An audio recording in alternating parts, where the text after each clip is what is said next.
I didn't need to see that again. Hello and welcome into First Take, everybody. Thank you for being with us. Skip Bayless, Stephen A. Smith, Molly Karam here, gentlemen. Hey, we're objective on this show about what we see. We have to take our fandom Skip. and put it in the background on this show.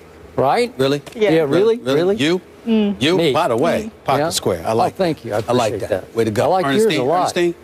She helped a little bit, okay, all right. but I did it. I got you. I got you. Yeah. Hey, you. Hey, how we doing? I'm doing a lot better than you this morning. Oh, yeah, I saw what happened with your Giants. All right. Miss Connecticut. All right, let's get into it. That's right. It was ugly in prime time. The Giants and Eagles combined for 7 turnovers and 21 penalties. The G-men came out strong. I was hopeful. Odell Beckham scoring on their opening drive, and after that, we know what happened. It just went downhill for New York, allowing 27 unanswered points. Philly wins by 20. You guys both picked the Eagles in this one. You were right. Stephen A., what was your biggest takeaway, though, from this game? Well, my biggest takeaway was, number one, Chip Kelly clearly is listening to some folks making the necessary adjustments. Obviously, DeMarco Murray got a little bit loose, so we got to give credit where credit is due in that regard. Had 109 yards rushing on 22 carries. We appreciate him showing up for the first time this season.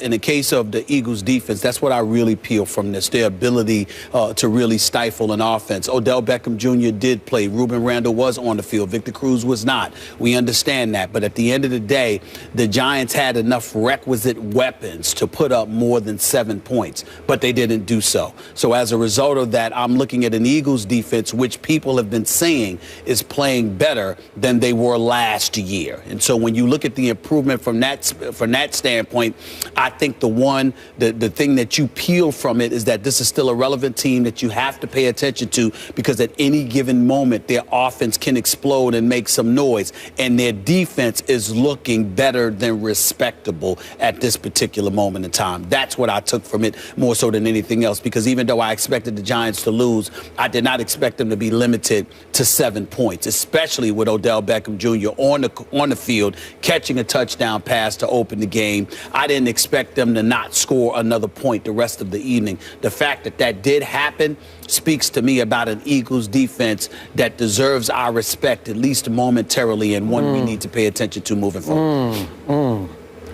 My takeaway was far different than your takeaway, but I'm coming from a very different place than you're coming from. Yep. I cannot express to you the shock that I took away from this game following your Giants' opening drive. The opening drive was tour de force. It was great Eli at his greatest. It was everything that John Gruden had raved about building up the kickoff to that game. Eli Manning has been superb so far this year and was superb in that opening drive. Bing, boom, right down the field. He looked unstoppable. Their whole offense looked unstoppable. And when they scored, and it's 7-0, I am thinking, obviously as a Cowboy fan, it's looking over, man. The New York Football Giants are about to separate themselves from the pack in the NFC East, and they might build such a lead that it's going to be over before it's even over. Like at midseason, they're just going to be so far ahead that we won't even have any reason to be talking about it on the show anymore. Then it's 3 and out for the Eagles, and the Giants have the ball back, and they're doing it again. And I'm giving your thoughts away here, but after a while, you couldn't watch it anymore, I couldn't watch it anymore. Okay, I couldn't watch your tweets either. Well, I was to the point where I couldn't watch it anymore for the opposite reason, where I'm saying, I don't want to watch Eli Manning be great Eli all night long. I can't take this anymore. I'm just going to turn this off, or I'm going to do something else. I'm going to watch the baseball game, if that's legal. Well, yeah, it is legal. So my point is, all of a sudden, D'Amico Ryans makes a play that I don't know how he took the ball away from Donnell. He just took the ball away from him because it was a good throw from Eli. It was on target. This is the game changer now. He just reaches in and rips the ball out. And everything from that point goes south for the New York Football Giants. And right on cue, finally, great Eli turned back into bad Eli. The guy who has led this league, the National Football League, in interceptions, not once or twice, but 3 times, and he looked like that guy again. He throws the flat pass interception. Carroll takes it back for 6, and all of a sudden, it is madness how the Giants were trying to outdo themselves to self-destruct in the game with penalties and obviously roughing the passer, running into the kicker. I could go on and on. Everything that could go wrong kept going wrong. That's not the Giants I'd seen all the way up to that moment. So how can you start a game so great and crumble so quickly and so thoroughly across the board? But here's the flip side of the coin. I was almost less impressed with the Eagles than I was with your Giants. If possible, the Eagles finally managed to lose the game a little less than the Giants lost the game. Does that make sense? Yes. Because that's really what happened. Listen, every time, because I told you guys yesterday, this hard overhead, I was rooting for the Eagles to bring the Giants back to the pack, okay? And they did that. They accomplished it, so now they're both 3-3. But every time it looked like the Eagles were in control, Sam Bradford turned into Sam Badford. Am I right? Yes. Sam Badford? He was awful. He was awful. He was awful. It was an awful game. It was an awful game, but even his first touchdown pass to Riley Cooper, I was thrust in a position to have to root for Riley Cooper, but the first touchdown pass was a terrible underthrow. Two Giants had a shot at it, and Riley Cooper stopped at the goal line and caught it. I don't know how he caught it because it didn't deserve to be caught. And then every time it looked like, oh, this is going to be a wipeout, Sam Badford would throw it to the other team again, and they would be inconceivable. Repeat that. Yeah. What's his name against Badford. Well, I finally gave up. He's my former OU quarterback, but he's so bad now that he's got to be Badford, right? Sam Badford. Okay, Let's make sure we highlight that. Okay. You lost me there for a second. I was like, did he say Badford? Sam Badford. No. So he throws 3 interceptions to Eli's 2, but the Giants also lose a couple of fumbles. So is that what it was? 4-3 in the turnover battle? Yeah, it was. No, the Eagles lost the turnover. I'm sorry. The Eagles had 4 turnovers to 3, and they won the game, and they actually won it on the scoreboard pretty convincingly, and I wasn't convinced. That's my takeaway. I agree with you about the defense. That's the defense we saw through those preseason games. They looked hellacious good, and I kept bringing it up week after week. I'd sit here and say, boy, the Eagles' defense looks legit now. But they haven't looked legit consistently this year, and I'm not trusting they're always going to look legit because they've had breakdown moments where they got torched. We've seen them. They lost at home to the Cowboys as Brandon Weeden closed the game. Right. Okay? So my takeaway is that both teams looked incredibly beatable to me. Both teams look flawed to me. Neither team looked like it was quite ready to take over the NFC East. I know it's still early, but how could you be impressed with an eyesore of a football game played by 2 You can't NFC be East? impressed with it because you've seen moments where the Eagles, for example, they came back in the second half against the Atlanta Falcons. They exploded in the first half against the New York Jets. You've seen increments where their offense shows some life. Their defense is displaying a level of consistency. Once D'Amico Ryans went down last night in the second quarter, you're talking about them being down three linebackers, okay? But the defense still looked the way that it did. This kid Hicks, who's a rookie, who's filling in. Who knocked out Tony Romo, that guy? Right, that guy Hicks, cheap shot at Tony Romo, that guy? 10 tackles. Every time we talk about him, he has 10 tackles. I'm just saying, he's showing he's up. come from nowhere, He's come man. from nowhere, Oh, man, and he's producing. And so when I'm looking at these guys right now, Maxwell is playing a little bit better. Is he getting abused by receivers the way they did? We got on him when he looked sorry, when he looked like there was a reason Seattle was willing to let him get away. But now he looks like he's living up, at least to some degree, to that money he was getting paid. So let's take a moment to give him the respect that Byron Maxwell is due. He's showing up and he's producing right now. And I give him credit for that. I'm just looking at them along the way, and I'm saying to myself, if the defense can maintain any level of consistency, they have a chance to win this division. And that's not something we saw a couple of weeks ago. Okay. I agree with you, especially the front 7 attacked Eli in ways I didn't think they were going to be able to attack Eli. So my takeaway is, again, your offensive line is pretty pathetic. The Giants' defense is pretty pathetic. All things considered, even though there is a piece here or there. You got the worst secondary in the NFL. I mean, you could throw all day on them. And without JPP, obviously, they have little to no pass rush. So, again, I think we're going to overrate anything we say good about the Eagles because I think the Giants made them look better than they probably are. Okay, that's possible. Good. Let's move on from that subject. The Eagles and Giants are now both 3-3. So the Cowboys are a half game behind them at 2-3, and the Redskins are just 1 game back. Now, according to the Football Power Index, the Eagles are the favorites to win the NFC at almost 65%, followed by the Cowboys at just under 19%. Skip, Has Philly now taken control of the NFC East? Absolutely not. And again, I'm coming at it from the Cowboys' perspective. That was a huge night last night for the Dallas Cowboys. Obviously, the Giants don't separate. I'm not impressed with either team. And Dallas got to put one more game in the bank because Dallas is only treading water, obviously, trying to stay afloat until A, Des Bryant gets healthy, which could happen sooner than later, and B, Tony Romo gets healthy, which is November 22nd at Miami. So I look at the Cowboys schedule. They obviously this Sunday go visit those Giants who suddenly look a little more invincible than they looked invincible going in. So all of a sudden, I'm thinking I might have a shot on Sunday at the Giants because my team, the Cowboys, plays better on the road. Matt Castle is the new quarterback. Jerry Jones obviously is now driving his bandwagon after he drove Brandon Whedon's, and Jerry Jones is saying, look, Matt, I'm paraphrasing, but Jerry Jones is saying Matt Castle is a veteran who has had experience stepping into the pocket, stepping up in the pocket, and stepping into throws and taking some chances that Brandon Whedon would never take. I'm on board with Jerry there. I think Matt Castle will be way better than Brandon Whedon was. Just stay off the Whedon is my new motto for this show. Okay, so I was wrong about Brandon Whedon, and maybe I'm overreacting to what Matt Castle can do, but he will give my team a little, if not a lot better chance of winning at the Giants. Then my team comes home for Seattle and the Eagles. Well, Seattle looks a little more invincible than invincible at this point. And the Eagles, as I just told you, I'm not sold on because of Sam Bradford. So I'm looking at these games as, hey, maybe if my Cowboys could now win a couple and put them in the bank, and as Dez gets healthy, I don't know when he's going to come back, but obviously Cowboys are going to come off a bye. Obviously, Randy Gregory, the kid, the stud rusher coming off the edge, is probably going to be healthy. I'm hoping for the Giants. And we saw what all of a sudden Greg Hardy, Rolando McClain could do for that defense against Tom Brady in the first half.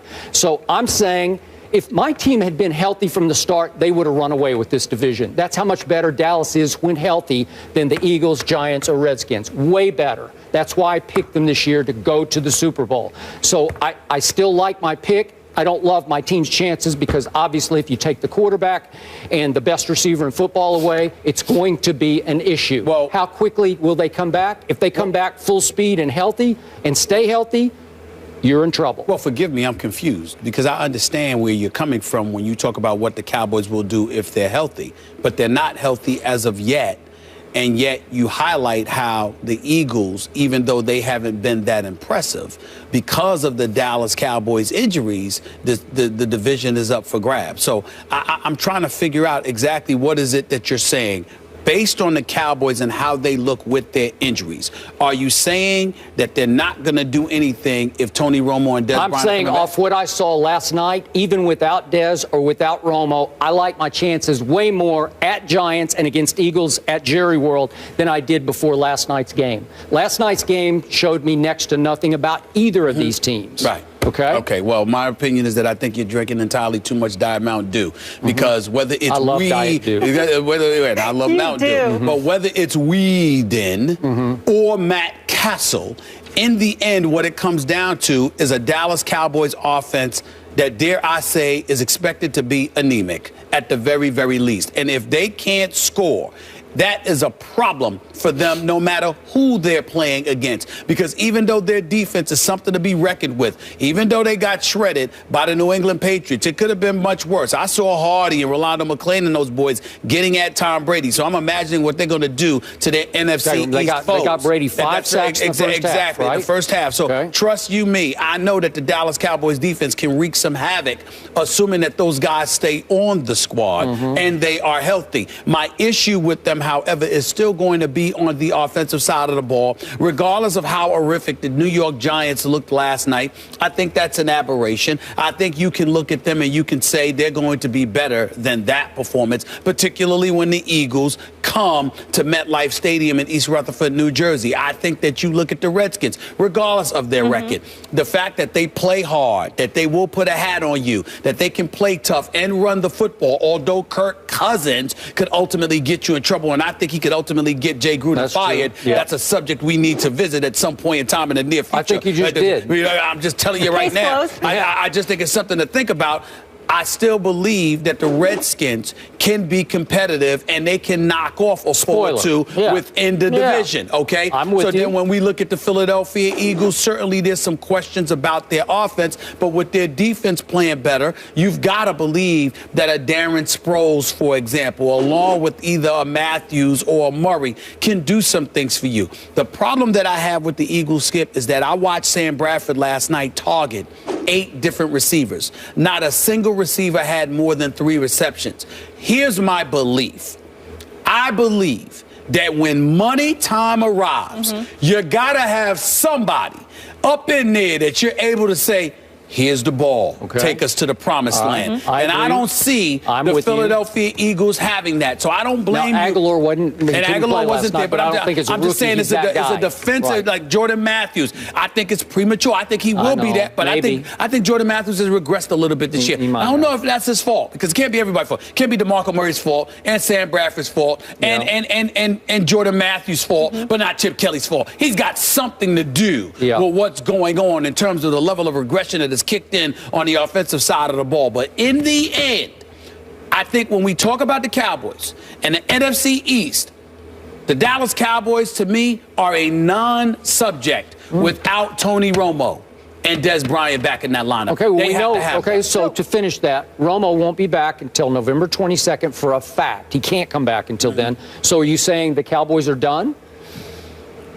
That's a lot of games. That's 1, 2, 3, they still 4. Have That's 8. Four more to go before he can play. 4 more to go? Yeah, because they got Giants, Seahawks, Eagles, and at Tampa Bay. Oh, I could see Cowboys in trouble.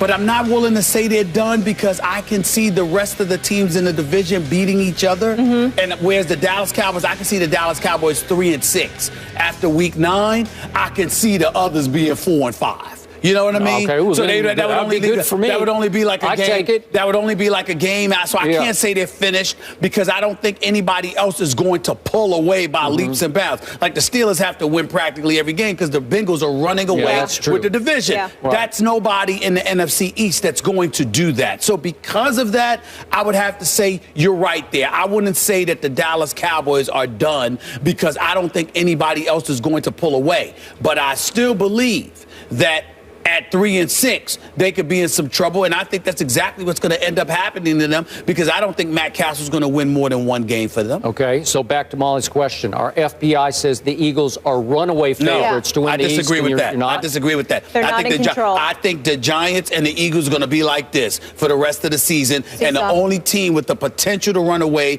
is Dallas if Romo comes back healthy and ready to go, because I think they're the only team with Romo and Dez back in the lineup together, with Hardy and those boys on the defensive side of the ball, not having to worry about facing Tom Brady. I believe that the Dallas Cowboys could potentially run away with the division. I do believe they could potentially run away with the division. Listen, I picked the Eagles to win this division at the beginning of the season. You did? I can't believe how their offenses looked. I mean, their defense is a pleasant surprise, but I can't believe how boy genius himself, Chip Kelly, has this offense looking. They're so sporadic. They're so inconsistent. They're so sloppy on so many levels. It's hard watching them based on what you anticipated they were going to bring to the table. It keeps coming back to the quarterback's ability to play consistent football. I think they were better with Nick Foles than Sam. We agree there. I do believe they were better with Nick Foles, but I'm not just looking at the quarterback, because I'm seeing Sproles not being used effectively. I'm seeing DeMarco Murray and Ryan Matthews not being used effectively. I'm seeing Jordan Matthews having regressed to some degree. Everything can't be the player's fault. Certainly, they deserve some level of culpability, but I can't put those myriad of issues at the hands of just the players when the coach is supposed to be some offensive genius inserted into the NFL to revolutionize the sport. I can't do it. Last couple of quick points. Jordan Matthews from Vanderbilt University is a great kid who has a lot of talent. I agree. Remember the big drop in the opener at Atlanta? It was late, and it went right through his hands for an interception. Bradford actually threw a good ball. I'm not sure Jordan has quite recovered from that when you talk about his regression. So I thought he was going to emerge as their number 1 receiver, and I don't know if he has. Then a quick thought about DeMarco.